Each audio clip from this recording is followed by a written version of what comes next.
दोस्तों, आपने तिहाड़ जेल के बारे में बहुत कुछ सुना होगा। High profile criminals, gang wars और politics.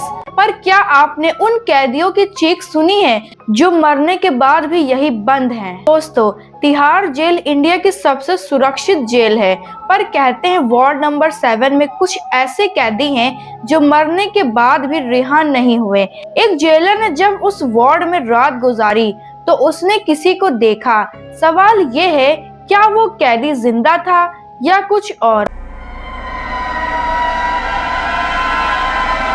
Hey guys, welcome back to my channel. तो कैसे हैं आप सब? उम्मीद करती हूँ कि आप सभी अच्छे होंगे।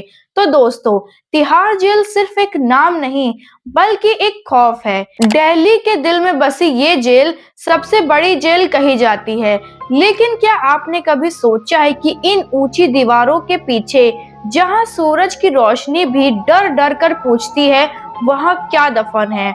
वहां सिर्फ कैदियों की भीड़ नहीं है, वहां कुछ ऐसी आत्माएं भी हैं जो कैद हैं, जिन्हें ना तो मौत रिहा कर पाई और ना ही कानून। आज मैं आपको सुनाने वाली हूँ वार्ड नंबर 7 का वो सच जो तिहाड़ जेल के ऑफिशियल रिकॉर्ड्स में कभी दर्ज नहीं हुआ। ये कहानी है एक ऐसे शख्स की जिसने इंसाफ की तलाश में अपनी जान गंवा दी। तो दोस्तों, बात है 2014 की। राघव शर्मा, एक यंग और अग्रेसिव जेलर, अपना नया चार्ज लेने तिहाड़ पहुंचता है। राघव लॉजिक में बिलीव करता था। उसके लिए भूत प्रेत सिर्फ डरपोक लोगों का बहाना था।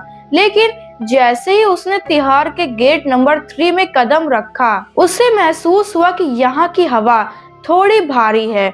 वहां उसकी मुलाकात होती है वार्डन गुप्ता से। गुप्ता वहां 20 साल से था। उसकी आंखों के पीछे काले घेरे और कपकपाती आवाज बता रही थी कि उसने यहाँ वो देखा है जो किसी इंसान को नहीं देखना चाहिए। गुप्ता कहता है, राघव साहब, नए हैं आप, एक बात याद रखना, तिहाड़ में कैदियों से डरना ठीक है, पर वार्ड नंबर 7 की खामोशी से डरना सीख लीजिए। वहाँ सूरज ढलने के बाद परिंदा भी पर नहीं मारता, क्योंकि वहाँ वो फैसला सुनाता है। राघव ने गुप्ता की बात को हंसी में उड़ा दिया, पर उस रात उसके ऑफिस की लाइट अचानक फ्लिकर होने लगी। सन्नाटे को चीरते हुए एक ऐसी आवाज आई, छन छन छन, जैसे कोई लोहे की भरी बेड़ियां जमीन पर घिसट रहा हो। राघव अपनी टॉर्च लेकर बाहर निकला। पूरा कॉरिडोर खाली था, पर वार्ड नंबर 7 की तरफ से एक ऐसी अजीब सी ठंडक आ रही थी।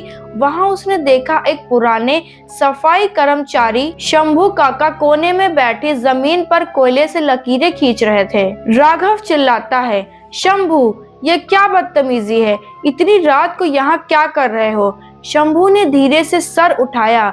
उसकी आंखें सफेद थी। उसने कहा, साहब, आज 14 फरवरी है। 1994 में इसी दिन सूरज को फांसी दी गई थी। वो बेगुनाह था साहब। उसने आखिरी वक्त तक कहा कि वार्डन गुप्ता ने उसे फंसाया है। आज उसका ब्लैक करंट फिर से खुल गया है। राघव का दिल तेजी से धड़कने लगा। उसने सोचा ये सब बकवास है। उसने वार्डन नंबर 7 का ताला तोड़ा। जैसे ही दरवाजा खोला, एक सड़ी हुई रस्सी की स्मेल उसके नाक से टकराई। उसने अपनी टॉर्च दीवार पर मारी। वहां उसे दिखा भाई, एक साया, एक लटकी हुई बॉडी, जिसका गला टेढ़ा था और जिसके पैर जमीन से 3 इंच ऊपर हवा में हिल रहे थे। ये सब देखकर भाई राघव की चीख निकलने ही वाली थी कि वो बॉडी गायब हो गई। पर उसके कान में एक ठंडी आवाज आई, राघव, फाइल देखो, मेरा इंसाफ कहाँ है? राघव भागते हुए रिकॉर्ड्स रूम में गया। 1994 की धूल भरी फाइल निकाली। उसमें ब्लैक करंट पर किसी का नाम नहीं था, पर जब उसने ध्यान से देखा तो वहां खून से एक नया नाम लिखा जा रहा था, और वो नाम था गाइस, वार्डन गुप्ता। अगले दिन सुबह वार्डन गुप्ता अपने कैबिन में मरा हुआ मिला।